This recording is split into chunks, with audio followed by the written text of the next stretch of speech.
क्या आप जानते हैं महाभारत के सबसे पावरफुल वॉरियर कौन थे? ना ही वो कृष्ण थे, ना ही वो अर्जुन थे। वो कौन थे मैं आपको बताती हूँ। मैं हूँ मिस मधुर और ये है आपका स्टोरी टेलिंग पीरियड। महाभारत के सबसे बड़े वॉरियर थे बर्बरिक। बर्बरिक पांडवों में भीम के पोते थे। अब बर्बरिक शिवजी की बहुत बड़े भक्त थे, तो उन्होंने शिवजी के लिए बहुत ज्यादा तपस्या की। तो शिवजी उनसे इतने ज्यादा खुश हुए कि उन्होंने उनको 3 तीर दिए। अब वो तीर ऐसे थे कि जब भी चलते पूरी सेना को खत्म कर देते और वापस आ जाते उनके तरकश में। तरकश माने जहाँ पे सारे तीर रखे जाते हैं, वो जो योद्धाओं के पीठ पे यूजुअली होता है। अब महाभारत का युद्ध शुरू हुआ तो बर्बरिक ने अपनी मम्मी से आज्ञा ली कि वो जाएंगे युद्ध में लड़ने के लिए। तो उनकी मम्मी ने कहा कि हमेशा हारने वाली साइड की तरफ से ही लड़ना। बर्बरिक ने कहा ओके, और बर्बरिक चल पड़े युद्ध में लड़ने के लिए। अब जाते जाते उनको रास्ते पे एक ब्राह्मण दिखे। अब वो ब्राह्मण ने उनसे कहा कि तुम कहाँ जा रहे हो? बर्बरिक ने कहा कि मैं जा रहा हूँ कुरुक्षेत्र महाभारत का युद्ध लड़ने। तो ब्राह्मण ने कहा कि तुम किस तरफ से लड़ रहे हो?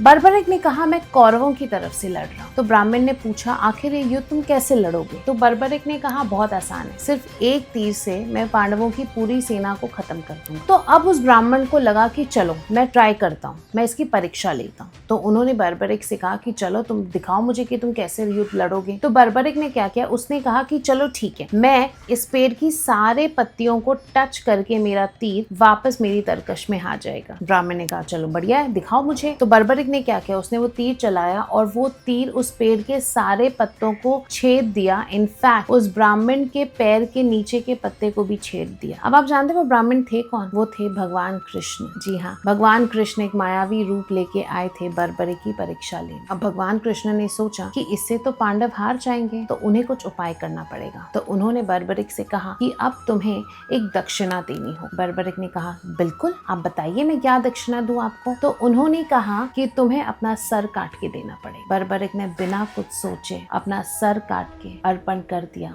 उस ब्राह्मण को। अब श्री कृष्ण उसकी इस आस्था से इतने ज्यादा प्रसन्न हुए कि उन्होंने बर्बरिक का सर एक पहाड़ के ऊपर रख दिया ताकि वो पूरा का पूरा युद्ध देख सके। अब बर्बरिक का सिर उस पहाड़ से पूरे युद्ध को देख रहा था। 18 दिन तक महाभारत का युद्ध चला। जब ये युद्ध खत्म हुआ तब पांडवों में लड़ाई होनी शुरू हो गई कि आखिर किसकी वजह से ये युद्ध जीता गया है। तो उन्होंने सोचा कि हम बर्बरिक से ही पूछते हैं। तो बर्बरिक ने कहा कि मैंने ना ही अर्जुन के कोई तीर कमान देखे या ना ही मैंने किसी और पांडव भाई की कोई स्ट्रेंथ देखी। मैंने देखा कि ये युद्ध हमने जीता श्री कृष्ण की बुद्धि से और सुदर्शन चक्र से। श्री कृष्ण इतने ज्यादा प्रसन्न हुए बर्बरिक से कि उन्होंने उन्हें वरदान दिया कि तुम कलयुग में श्याम के नाम से जाने जाओगे। और आज हम बर्बरिक को खाटू श्याम जी के नाम से जानते हैं। आप कभी गए हैं खाटू? जाइएगा, बहुत सुंदर मंदिर है और एक बार खाटू श्याम जी का दर्शन डेफिनेटली कीजिएगा। बस यहीं तक की थी आज की कहानी। कैसी लगी मुझे कमेंट सेक्शन में जरूर बताइए। मैं आपसे मिलती हूँ अगले हफ्ते एक और नई कहानी के साथ।